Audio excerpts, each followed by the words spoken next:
tecnológica para los negocios. ¿Qué tal? Buenos días. Bueno, no sé si, si escucharon hablar mucho o poco, si está más o menos el tema de cloud computing, el tema de las analogías con la nube, el cielo, las tormentas, bueno, están todas muy trilladas, pero cada uno que habla del tema quiere inventar la suya propia, así que, bueno, de ahí el título de la presentación. Vamos a empezar antes de, esta es una jornada de estado del arte de la seguridad, pero antes de hablar de seguridad, primero me gustaría contarles de qué se trata Cloud Computing. O sea, está dando vuelta el tema, sobre todo este año hubo muchísimos eventos y también lanzamientos de empresas de hardware, de tecnología relacionados a Cloud Computing, y ahora parece que el que no hable de Cloud Computing se queda digamos, afuera de algo que a veces no sabe bien de qué. Por eso, para setear expectativas y para poder tener una base, digamos, común de conocimiento y sobre la cual podamos hablar, primero les voy a contar un poco de qué se trata Cloud Computing en la realidad, ¿sí? Y después vamos a hablar de temas de seguridad relacionados.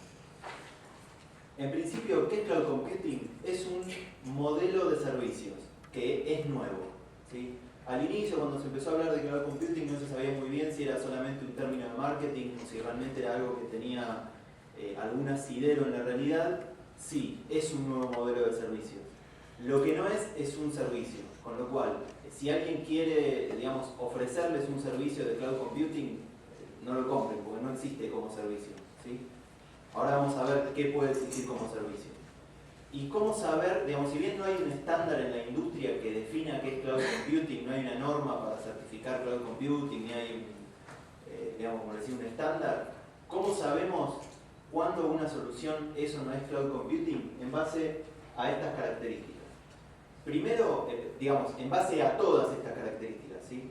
Se tienen que cumplir todas estas características para que uno pueda decir, estoy trabajando en la nube, o esta es una solución cloud.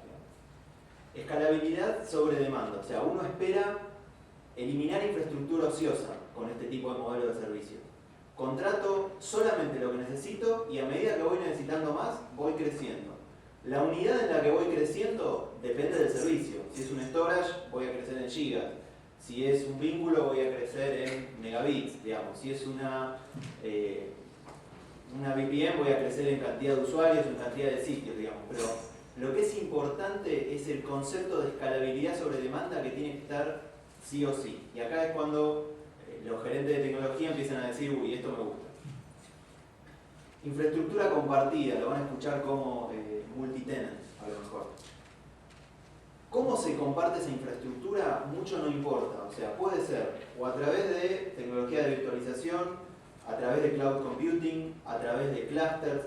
Lo importante es el concepto de que me olvido de comprar los servidores para mi compañía, sino que descanso en infraestructura que ya está compartida en algún lugar. Incluso, fíjense el concepto de independencia de ubicaciones físicas. O sea, en los servicios cloud uno muchas veces ni siquiera sabe dónde está la infraestructura, ¿sí? Y no debería ser importante de acuerdo a este modelo de servicio. El precio por consumo tiene que ver con lo que hablábamos al principio. No espero, pagar un importe fijo todos los meses por una infraestructura dedicada, sino que es por consumo, o sea, el precio se va a adaptar a las necesidades. Delivery inmediato y auto-provisioning. Acá es donde, desde mi punto de vista hay un foco importante de riesgo, ¿sí? En general, cuando uno mira lo que presentan los proveedores de tecnología acerca de cloud computing, muchos hacen hincapié en el auto-provisioning o en el delivery inmediato. Necesito un servidor, es instantáneo porque creo un servidor virtual. Necesito, un nuevo acceso a una aplicación, se lo crea el propio usuario, auto-provisioning. ¿Y cuál es el mensaje, hacia los gerentes de tecnología o hacia las empresas? No necesitan recursos porque todo se hace solo.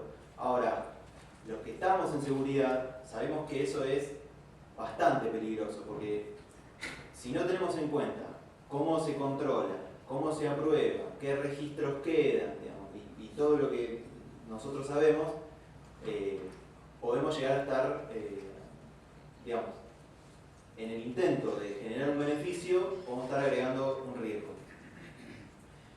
El concepto de reliability, de confianza, que es la suma de la redundancia más la alta disponibilidad. O sea, al no tener una infraestructura dedicada, el concepto de alta disponibilidad un poco se diluye, digamos. Acá estamos hablando de infraestructuras que en general están distribuidas y que lo que a mí me importa es la confianza que me da la infraestructura, no saber si en vez de un servidor hay dos.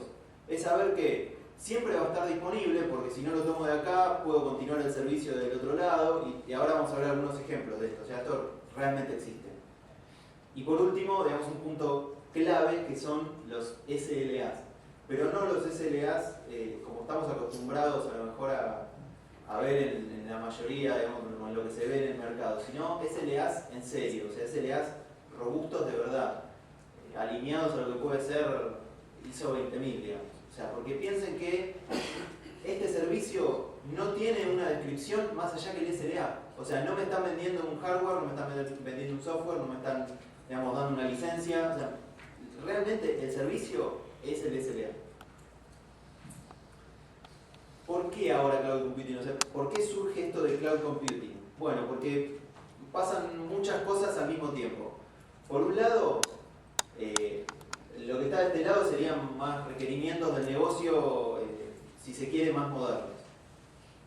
Necesidad de tener un menor time to market, o sea, las cosas cada vez tienen que salir más rápido, no se pueden esperar meses para desarrollar proyectos en las compañías. Y por otro lado, el foco que está claro, digamos, en la reducción de costos, ¿sí? Por otro lado, la conectividad a Internet evolucionó muchísimo en todo el mundo. O sea, hoy, digamos, no es el hecho de estar conectado, sino a qué velocidad puedo estar conectado y qué nivel de disponibilidad tengo sobre esas conexiones. Y hoy la verdad que son muy confiables. También los modelos de outsourcing y los modelos de servicios en IT, que uno puede decir que ya están definitivamente asentados. O sea, hace unos años digamos, una gerencia de tecnología veía con desconfianza sacar un servidor de la empresa y ponerlo en el data center.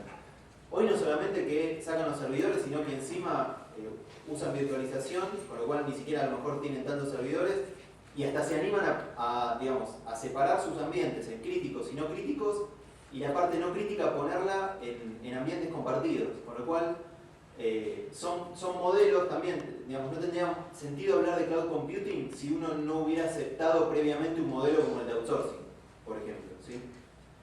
Con lo cual esto también es un driver importante para el cloud computing.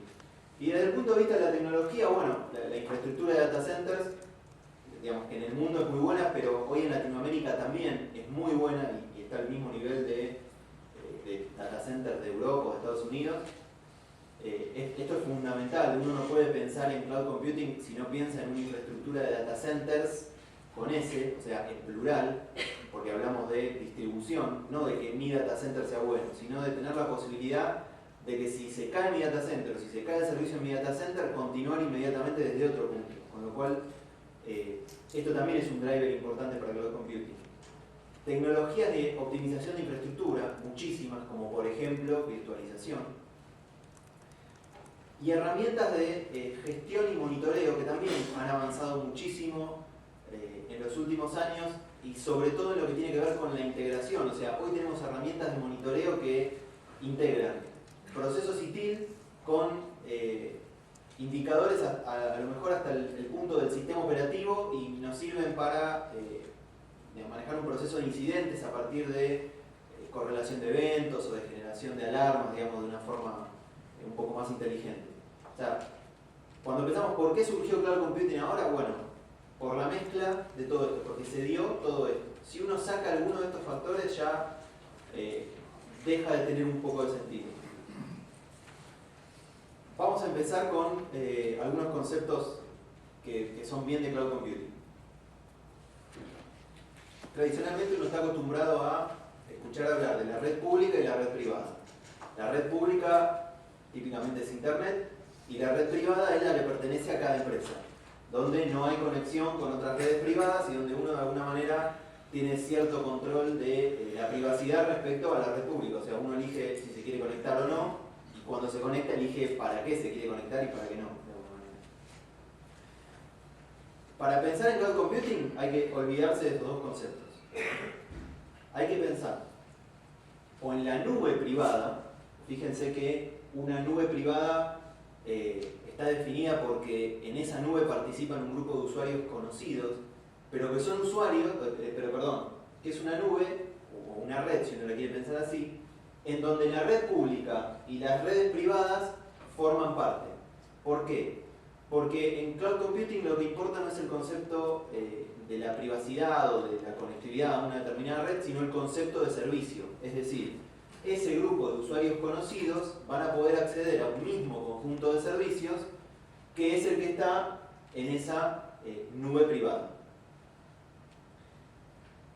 Un ejemplo de eso, por ejemplo, es Salesforce.com. No sé si escucharon hablar de Salesforce.com.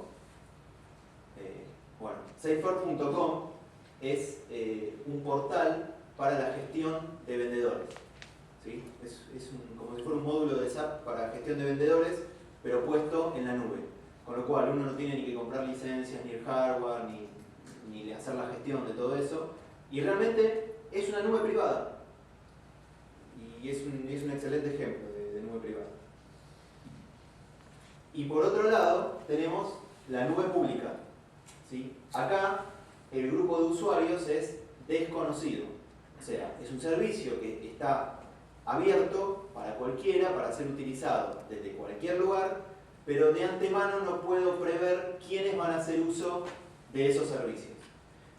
Y acá la tentación es decir, ok, red privada, confianza alta, red pública, confianza baja, o sea que nube privada, nivel de confianza alto, y nube pública, nivel de confianza bajo. Bueno, no, o sea, en la nube la confianza siempre tiene que ser baja, porque es una infraestructura que no conozco, el grupo de usuarios es conocido para el que presta el servicio, no para cada usuario individual, con lo cual hay que prestar mucha atención. Y un ejemplo de eso es Gmail.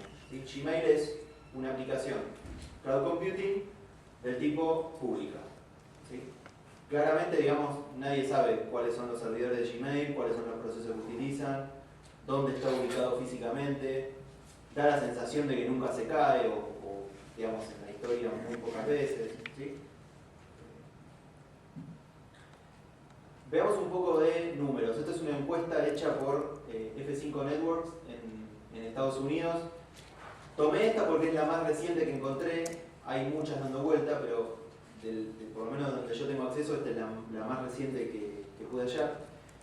Y fíjense lo que relevó esta empresa, obviamente entre empresas de Estados Unidos. ¿Sí? Infraestructura de nube pública, 51% de las empresas encuestadas la están utilizando y el 18% está en etapa de implementación, con lo cual hay una adopción casi del 70%. ¿Y cuál es el principal interés por el cual las empresas van hacia servicios o infraestructura de nube pública? La eficiencia. O sea, el 77% dijo yo voy por eficiencia. Infraestructura de nube privada viene un poco más lento, pero igual el porcentaje de adopción es muy alto. ¿Y cuál es el principal interés? La reducción de costos. Digamos, voy a hacer una interpretación totalmente personal que digamos, no tiene nada que ver con la encuesta. Mi visión es que las nubes públicas se están usando en aplicaciones no críticas, o sea, la estrategia de IT es llevar a la nube lo que no es crítico, y la nube privada se está usando, digamos, como si fuera un recorte del concepto para dar servicio a la propia compañía desde el concepto de nube privada. Es decir, es una nube privada porque es de la compañía, pero no la estoy abriendo a otras compañías como sería el verdadero, digamos, objeto de cloud computing. Digamos, eso sería como no sé, implementar un ERP en una nube privada y decir, bueno, ya que tengo el ERP y está en infraestructura cloud computing y me sirve a mi empresa, voy a salir a darle servicio a otras compañías. ¿Sí? Lo cual es totalmente posible. Muy bien. Hasta acá conceptos. Vamos a ir un poco más a lo concreto, a la realidad. modelos de servicios, esto es lo que se puede, digamos, voy a usar una expresión vulgar, esto es lo que se puede comprar de cloud computing, ¿sí? Hasta acá, conceptos. A partir de ahora, lo que sí realmente pueden ver en el mercado como oferta de servicios. Hay tres modelos de servicio que son los más, de alguna manera, consolidados. Están apareciendo otros conceptos que no, digamos, no son muy nuevos, sino que son a lo mejor aplicaciones puntuales de los otros tres, con lo cual si entendemos estos tres vamos a entender cualquier otro nuevo que aparezca. El primero es Infrastructure as a Service. ¿De qué se trata este servicio? Es básicamente tomar el servicio que provee la infraestructura dentro del modelo tradicional de servicios, como cuando uno compra, no sé, un ancho de banda. ¿Cuál es la ventaja de este modelo? En primer lugar, la infraestructura estándar. O sea, esto se compra a bloques preconfigurados. Puedo comprar tanto de memoria, tanto de CPU, tanto de storage, tanta capacidad de backup, tanta capacidad de monitoreo, ¿sí? Siempre a nivel de la infraestructura. Acá no hablamos para nada de aplicaciones. La ventaja es cero CAPEX, porque no tengo que hacer una inversión, o sea, la infraestructura ya está hecha, esto es un costo directo para mi negocio. Y a nivel de los recursos humanos para administrar la infraestructura no, porque eso es lo que me da el servicio, pero sí para todo lo que viene arriba. ¿Okay? Para el soporte, la gestión del servicio, el desarrollo, etcétera, etcétera. La idea, como les decía antes, es pagar por el uso, exactamente por lo que contrato, y lo puedo ir actualizando sobre demanda cuando necesito. Y ejemplos de esto en la vida real. Virtual Hosting, lo presentamos hace 2 meses ya, creo. GoGrid o CloudWorks. Son algunos ejemplos, no son todos, digamos, ¿sí? Esto es lo que, desde el punto de vista del proveedor, o sea, si yo soy Global Crossing y estoy proveyendo estos servicios, me puedo, digamos, autollamar un Cloud Enabler, ¿sí? O sea, les estoy dando a los clientes la infraestructura y los servicios para que ustedes puedan montar arriba otros servicios ya basados en la infraestructura de cloud, ¿sí? El segundo modelo es el de Platform as a Service. Digamos, fíjense que cada modelo es como que va avanzando un poco más. Después vamos a ver un resumen donde va a quedar un poco más claro. Pero acá la idea es que yo les doy toda la infraestructura necesaria para que ustedes solamente pongan arriba el desarrollo, ¿sí? Yo les doy toda la plataforma, les doy todas las APIs, todas las interconexiones que ustedes necesitan base de datos, necesitan software, necesitan interconectarse con aplicaciones de business intelligence. O sea, yo les doy toda la plataforma para que ustedes solamente pongan el desarrollo. ¿Cuál es la ventaja? Bueno, no tengo CAPEX, lo mismo que en el Infrastructure as a Service. No tengo OPEX en el sentido de el OPEX como las licencias del software de base que necesito para la plataforma. O sea, no me importan los sistemas operativos, no me importan las interconexiones, las bases de datos, todo eso viene en el servicio. No tengo recursos humanos para administrar todo eso, porque digamos, la gestión de la infraestructura ya de por sí es compleja cuando uno le empieza a agregar base de datos. O sea, hablamos de administrar la base de datos, no de crear los usuarios de la base de datos, sino la performance de la base de datos, ¿sí? Es todo un trabajo muy complicado, lo mismo que los sistemas operativos. Administrar sistemas operativos me refiero a hacer que el sistema operativo sea seguro, a instalar las actualizaciones, probar las actualizaciones antes de instalarlas, medir el impacto, es decir, todo lo que tiene que ver con la gestión. Bajo este modelo de servicio, todo eso lo hace el proveedor. Y la idea también es pagar por el uso de la plataforma, pero medido no solamente en requerimientos de hardware, sino también en requerimientos de software. O sea, necesito tantas instancias de la base de datos, tantos usuarios con determinada performance, etcétera, etcétera. Ejemplos de esto, force.com, y digamos, antes le mencioné salesforce.com. ¿Qué hizo la compañía? Dijo, bueno, tengo mi infraestructura de salesforce.com en cloud computing. ¿Qué pasa si empiezo a vender la plataforma como servicio? Y armaron force.com, ¿sí? Esto también es un cloud enabler. ¿Por qué un cloud enabler? Enabler viene de de permitir, de dar lugar a. Esto en sí no es un servicio para la empresa, pero se asume que la empresa a partir de eso va a construir otro servicio, ¿sí? Windows Azure también es bastante nuevo y también está dentro de este modelo. Cuando digo que la empresa va a construir un servicio por encima de esto, el servicio puede ser interno o externo, ¿sí?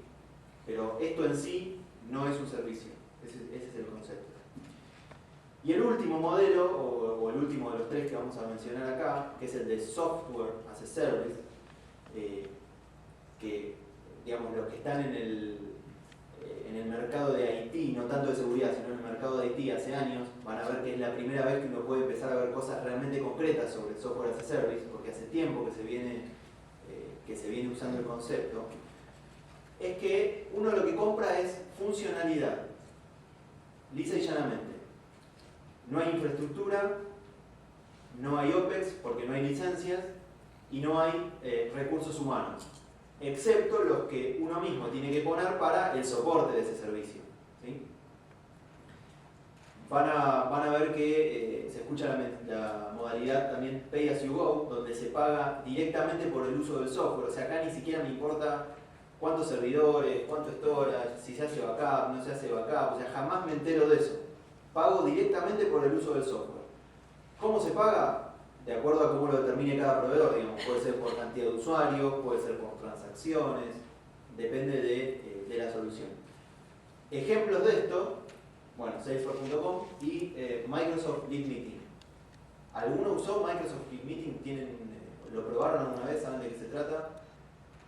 Es una plataforma para hacer reuniones online desde cualquier lugar del mundo, digamos, integra presentaciones, audio, video, y está, digamos, es muy bueno porque es muy tangible para darse cuenta de lo que es una infraestructura de cloud. Porque, digamos, uno tiene que hacer una conferencia con alguien en Londres y no se tiene que preocupar por la llamada internacional, cuánto cuesta, si estará disponible, no estará disponible. O sea, aunque tenga acceso a internet, funciona desde cualquier lugar. Uno nunca conoce la infraestructura, no sabe si es redundante, dónde están los servidores, a dónde se está conectando. Simplemente está ahí, es un servicio, ¿sí? Y acá viene la contracara del Cloud Enabler, que es el Cloud Provider, porque esto sí es un servicio en sí mismo. ¿Y por qué la contracara? Porque estos servicios no son modificables, ¿sí? Cuando hablamos del Cloud Enabler decíamos que alguien tiene que poner un servicio arriba de eso. En este caso no, en este caso el servicio está hecho y tiene una funcionalidad estándar. Si te gusta bien, si no, habrá que buscar una alternativa.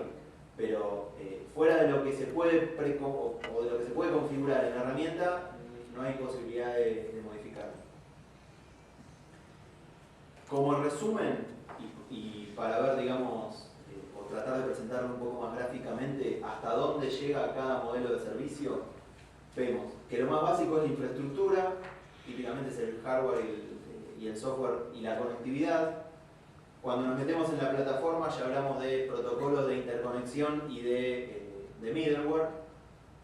Y cuando vamos al servicio hablamos también de que alguien se encargó de hacer el desarrollo y los procesos básicos, como por ejemplo el service delivery, o sea, la entrega de ese servicio, ¿sí?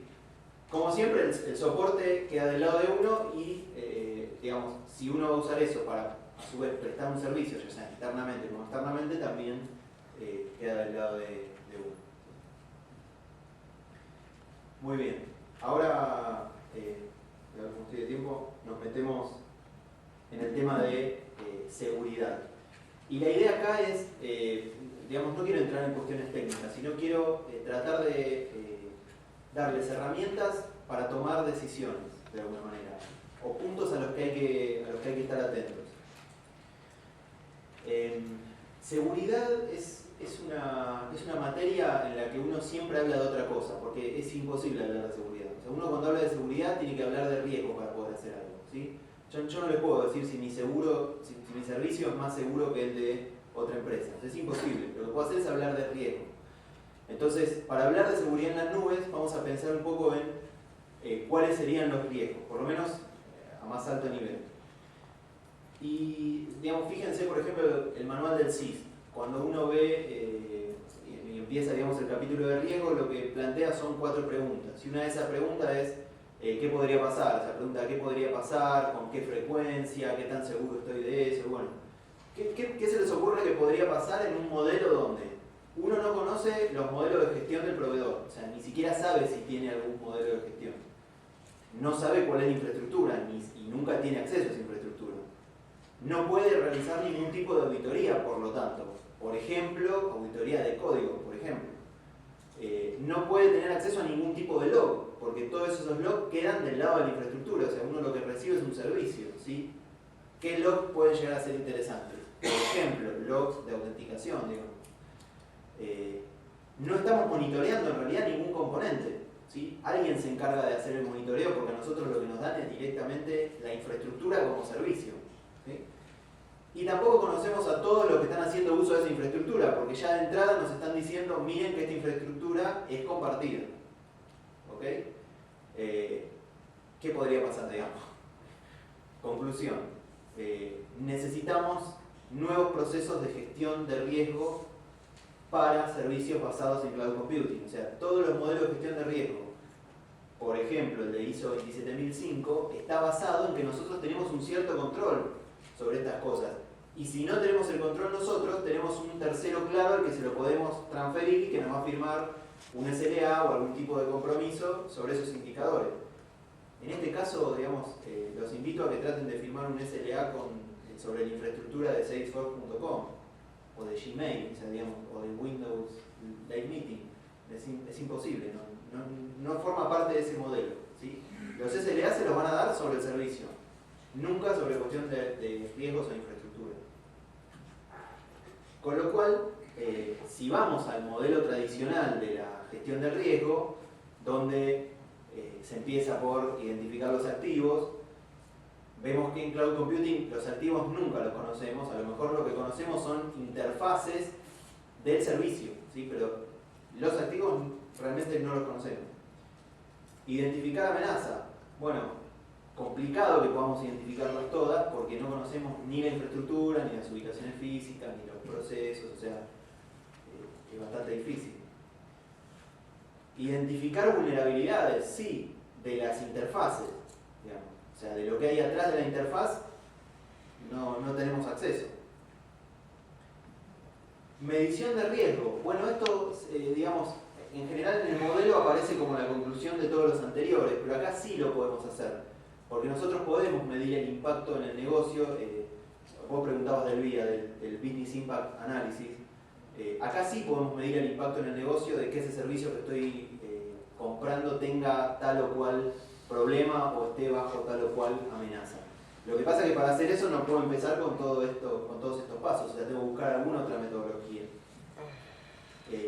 Lo mismo que para la implementación de controles, o sea, ¿cómo voy a implementar controles si ni siquiera tengo acceso a la infraestructura de alguna manera? Vamos a hablar de los desafíos.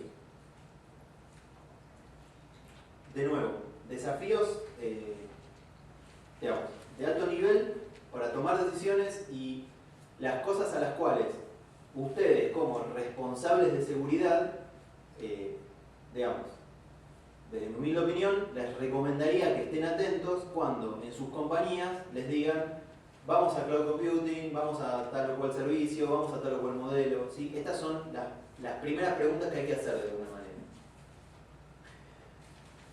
En principio, el tema de amenazas y vulnerabilidades. O sea, en Cloud Computing, digamos, no hay otra posibilidad que no sea delegar en el proveedor parte de ese proceso de gestión de riesgo. El tema es, ¿cómo nos aseguramos de que el proveedor lo está haciendo? Bueno, antes mencionaban la certificación. Una certificación es una buena forma de saber que el proveedor trabaja en base a, bueno, digamos, y adhiero a lo que decía el colega, digamos. Eso siempre y cuando me comprometa a un alcance que sea representativo para mi negocio. Porque la infraestructura del proveedor puede ser muy segura, pero ¿cómo me aseguro de que esa es la misma infraestructura con la que me está prestando servicio? Y recuerden que estamos hablando de servicios que son prestados indistintamente desde distintos lugares. Y fíjense, por ejemplo, uno generalmente cuando certifica, empieza certificando en un lugar, ¿sí?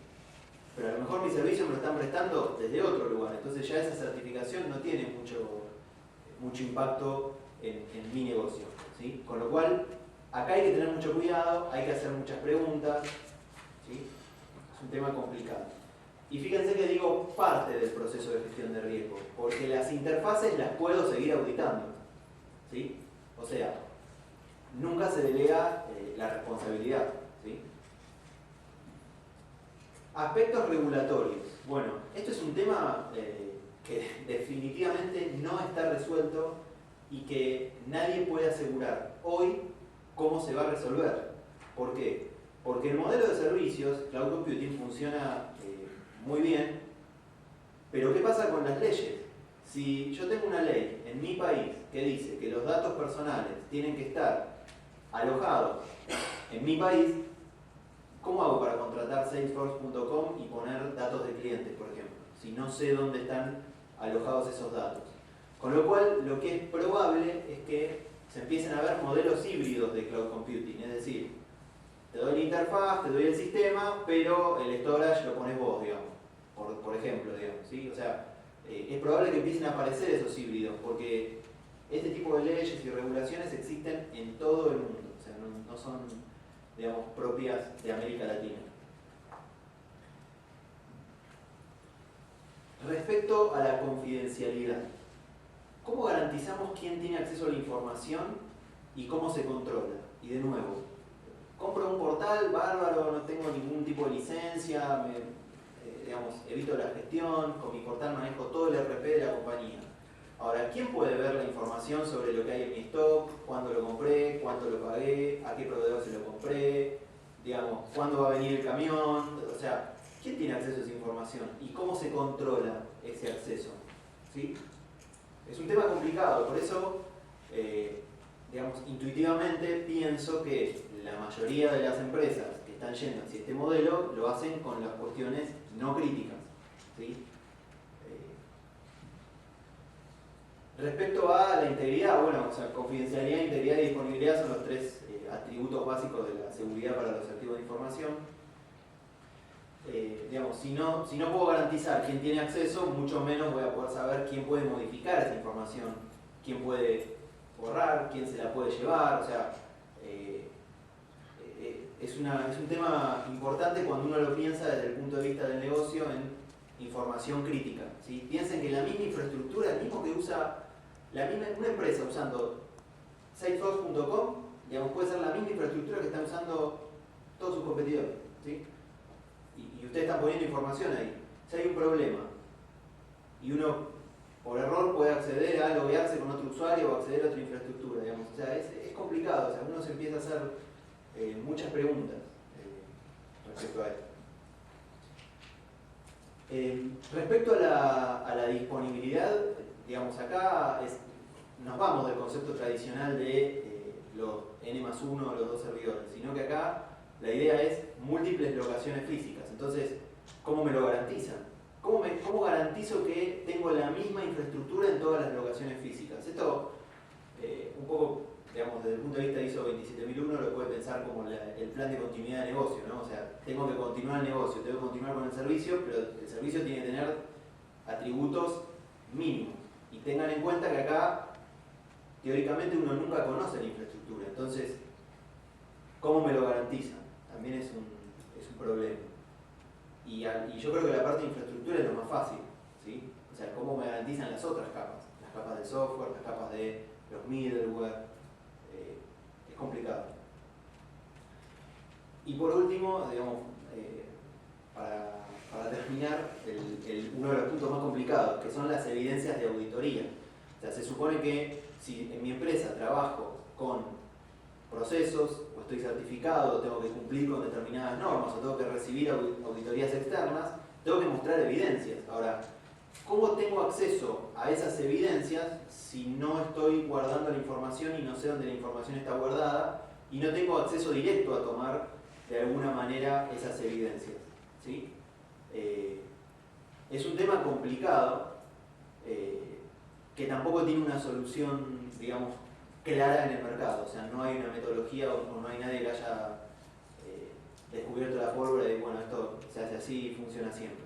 ¿Sí? Es más una cuestión de ver caso por caso y de nuevo, Por eso muchos empiezan por infraestructura no crítica. Para cerrar, algunas conclusiones. Cloud Computing a futuro, esto también es una encuesta del Yankee Group. Esta encuesta debe tener 2 semanas, por lo menos desde que me la presentaron, y también es del 2009.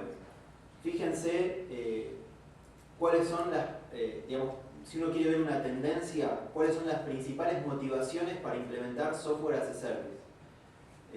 Obviamente, en este tipo de encuestas, todo se enfoca más hacia software as a service porque es el modelo de servicios digamos, más completo y es lo más interesante de venderle a una empresa, porque uno va con software as a service y le dice olvídate de los recursos, de la infraestructura, del CAPEX, de las licencias, o sea, es lo que más llama la atención de alguna manera, ¿sí?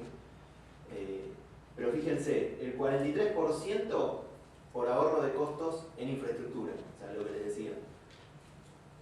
Casi el 30% por manejo eficiente de capacidades. ¿Qué es manejo eficiente de capacidades? Es no hacer inversiones por adelantado. O sea, ¿para qué voy a comprar un servidor con disco rígido de 300 GB si los primeros 6 meses voy a usar solamente 50 y voy a tener un crecimiento el primer año máximo de 100 GB? O sea, estoy pagando por algo que nunca voy a usar. Y como último, Disaster Recovery y Business Continuity, ¿sí? Como la infraestructura de servicio ya de por sí es confiable, el concepto de reliability, de alguna manera esto lo tengo en mayor parte, digamos, hay mucho terreno ganado, ¿sí? Y fíjense lo que dicen las empresas. O sea, lo que les preguntaron es ¿cuánto tiempo van a tardar para que la mitad de su presupuesto esté asignado en aplicaciones de cloud computing? Y lo interesante que hizo acá Yankee Group es que dividió entre empresas grandes y empresas pequeñas y medianas.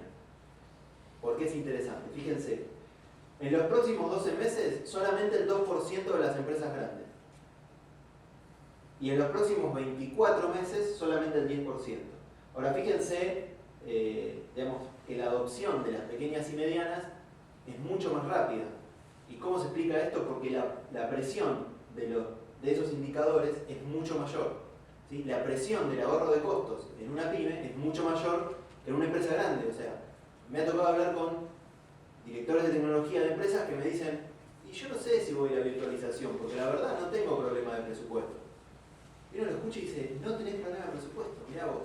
Y es verdad, a veces pasa, digamos. Pero tiende a pasar en empresas grandes, ¿sí? En empresas pequeñas y medianas la presión es mucho mayor.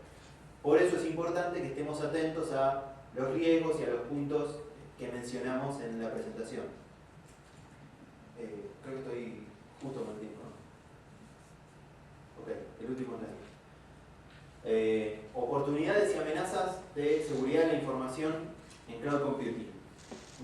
Digamos, de alguna manera un resumen de todo lo que hablamos. Oportunidades que me permiten enfocarme en el negocio. Y esto es una buena noticia, porque mientras menos me tenga que preocupar por los fierros, por las licencias, más foco puedo estar en participar de la reunión de directorio, de participar de las discusiones interesantes en la compañía. Otra buena noticia, generalmente los proveedores somos más seguros que los clientes, por una cuestión de foco. O sea, es el mismo punto, pero visto desde el lado de vista del proveedor. O sea, nosotros estamos todo el tiempo pensando en seguridad. Los clientes tienen que estar pensando en su negocio, que ya de por sí es bastante complicado, y además en seguridad. Disminución del riesgo a través de SLAs más robustos. Esto también es una buena noticia, porque en general, digamos, la mayoría de los SLAs que están en el mercado distan mucho de ser lo robusto que serían necesarios. Miren ISO 20000, lo que dice acerca de los SLAs y lo que dice acerca de cómo llegar a tener un SLA, y van a ver que en general estamos bastante lejos.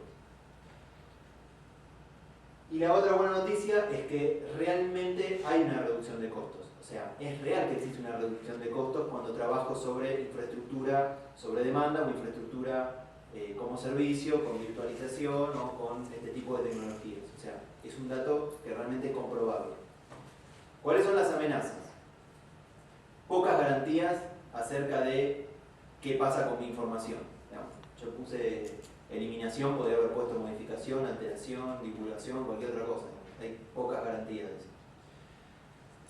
Riesgo de perder valor en las certificaciones, o sea, si invertí en una certificación, digamos, siempre que uno invierte en una certificación, el foco tiene que ser mejorar procesos, mejorar operativamente, pero también hay un foco, y lo dice la 27001, que es generación de demanda, que es generación de oportunidades y generación de reconocimiento en el mercado, o sea, eso está puesto en una norma.